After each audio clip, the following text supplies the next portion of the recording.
Hi guys, কেমন আছো তোমরা সবাই? আশা করি তোমরা সবাই খুব ভালো আছো। তো সবাইকে জানাই গুড মর্নিং। তো দেখো, এদিকে আজকে আমি সকাল সকাল রান্না চাপিয়ে দিয়েছিলাম।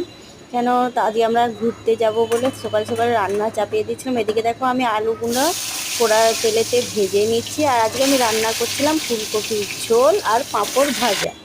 তো এদিকে আমার আলু ভাত ভাজা হয়ে গেছে। এদিকে এবার ফুলকপিগুলোকে আমি ভেজে নেবো। তো ভেজে নেওয়ার পর আমি মশলা এদিকে কষতে দিয়ে দিয়েছিলাম। তো আমি ভাজাটা তোমাদের দিকে দেখাতে পারিনি। তো এদিকে আমার জল ধরে কষা হয়ে গিয়েছিল। তো যাই হোক, আমার মতো কে কে ফুলকপির ঝোল ভালোবাসো শীতকালে অবশ্যই তোমরা কমেন্ট করো আর আমার চ্যানেলটাকে সাবস্ক্রাইব করে নাও। তো এদিকে দেখো, আমি